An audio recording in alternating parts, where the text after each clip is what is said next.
Bien le bonjour les amis. Savoir faire des fichiers Excel avec des formules, etc. c'est très bien. Mais peut-être qu'il va arriver un jour où vous allez devoir présenter votre fichier Excel à votre patron, ou à vos clients, ou à votre prof si vous êtes encore à l'école. Sachez que ce jour-là, ce fichier Excel que vous allez montrer, il va falloir qu'il soit joli. Il va falloir que vous fassiez parler les données. L'objectif de cette vidéo, c'est de vous montrer comment on peut passer de tableaux un peu simples comme celui-là à un tableau un peu plus comme ça avec des couleurs pour faire ressortir certains nombres. Ou encore un tableau comme ça où on dit que les personnes sont soit majeures soit mineures, mais avec des couleurs pour qu'on puisse tout de suite voir les personnes en verte majeures et les personnes mineures en rouge. Ou alors un tableau comme ça avec un chiffre d'affaires et un budget qui ressemblerait ensuite plus à ça avec des indicateurs, des flèches qui descendent ou qui montent, qui rendent les tableaux tout de suite bien plus lisibles. Si vous regardez la durée de la vidéo en bas, vous vous rendrez compte que la vidéo elle dure pas longtemps parce qu'en réalité pour passer des tableaux avant, après que je viens de vous montrer, c'est juste quelques clics. Excel a déjà tout automatisé pour nous. Je sais que votre temps est précieux donc je vous propose d'attaquer tout de suite. Donc notre premier tableau représente en réalité le chiffre d'affaires et les quantités vendues d'un magasin de bricolage en gros. Donc on a des perceuses sur les mois de janvier, février et mars, des scies et des soudeuses. Donc moi ce qu'on va faire c'est qu'on veut mettre le chiffre d'affaires qui est supérieur à la moyenne, donc les mois où finalement on a le plus vendu, en vert. Voilà, vert c'est une couleur en général qui est plutôt positive dans le code des couleurs. Donc vous sélectionnez votre colonne. Vous restez bien dans l'onglet Accueil et là vous voyez que vous avez un bouton qui s'appelle Mise en forme conditionnelle. Vous cliquez dessus et là plusieurs possibilités s'offrent à vous. Donc nous ce qu'on va faire c'est qu'on va faire une règle de mise en surbrillance. Donc plusieurs possibilités, en réalité c'est très intuitif, c'est pour ça qu'on va pas voir ensemble toutes les possibilités mais seulement quelques-unes. Donc nous on veut mettre en surbrillance quelque chose qui est supérieur à. Donc là s'offre à vous une petite fenêtre.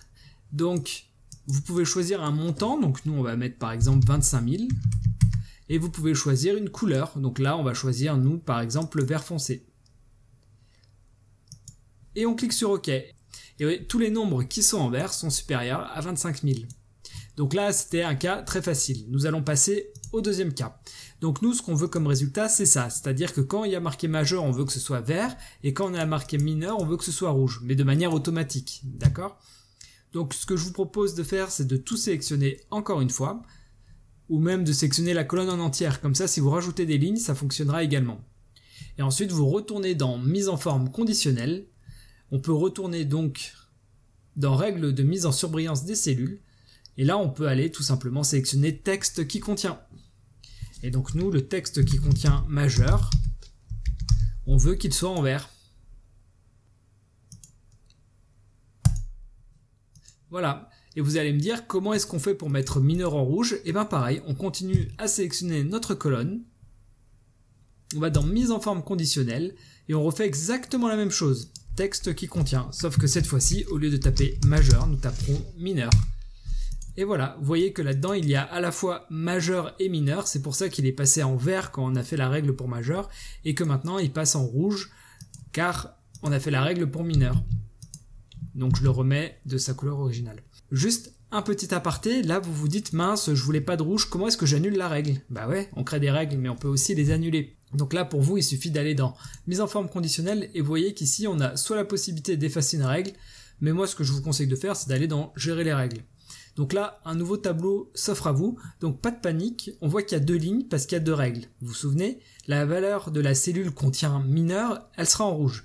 La valeur de la cellule contient majeur, elle sera en verte. Si on veut par exemple enlever la règle qu'on a faite sur mineur, il suffit de sélectionner la ligne en question et de cliquer sur supprimer la règle.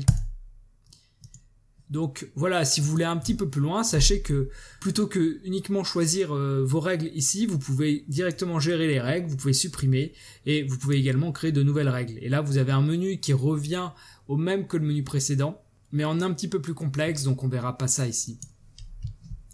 Et donc dernière chose que je voulais vous montrer qui fait un poil plus professionnel pour moi parce qu'on commence à rajouter des icônes alors qu'en réalité c'est très simple, c'est donc si je vais sur le bon tableau c'est mieux, je vais zoomer un petit peu pour que vous puissiez voir quelque chose.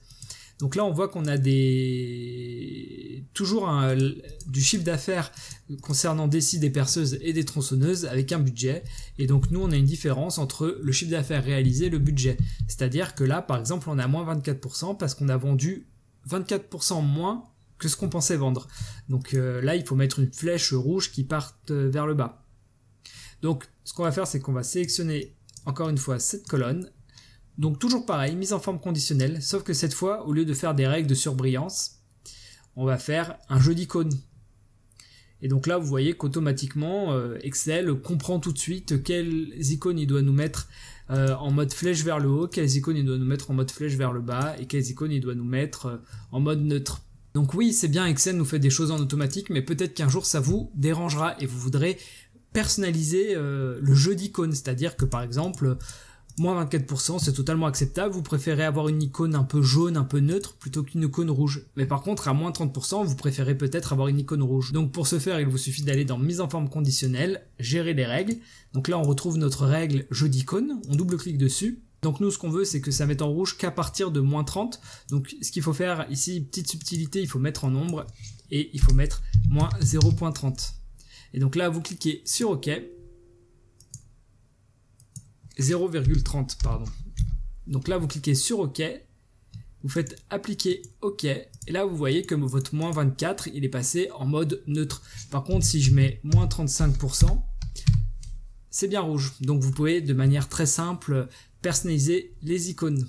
Donc si vous sélectionnez l'intégralité de vos lignes et que vous retournez dans mise en forme conditionnelle jeu d'icônes, vous pouvez modifier vos icônes, prendre autre chose, les prendre en noir, faire des feux tricolores, etc., etc. Vous avez même autre règle là et vous pouvez revenir sur cet écran.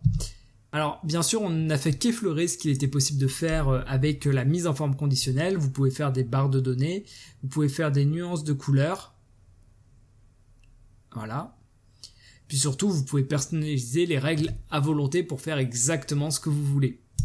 Voilà les amis, je compte pas m'étaler plus sur la mise en forme conditionnelle, je pense que je vous ai montré les bases et je vous ai montré comment aller un peu plus loin. À vous maintenant de vous amuser et d'être un petit peu créatif sur vos tableaux Excel. Un grand merci si vous avez regardé cette vidéo jusqu'à maintenant. Si vous aimez les tutos sur Excel un petit peu comme ça, pas trop longs mais en même temps qui apportent de la valeur, n'hésitez pas déjà à m'encourager en me mettant un petit pouce bleu et puis en plus abonnez-vous pour ne pas rater les autres vidéos. Je vous affiche quelque part la playlist Excel si vous voulez voir d'autres vidéos sur Excel. Quoi qu'il en soit, portez-vous bien et je vous dis à très bientôt.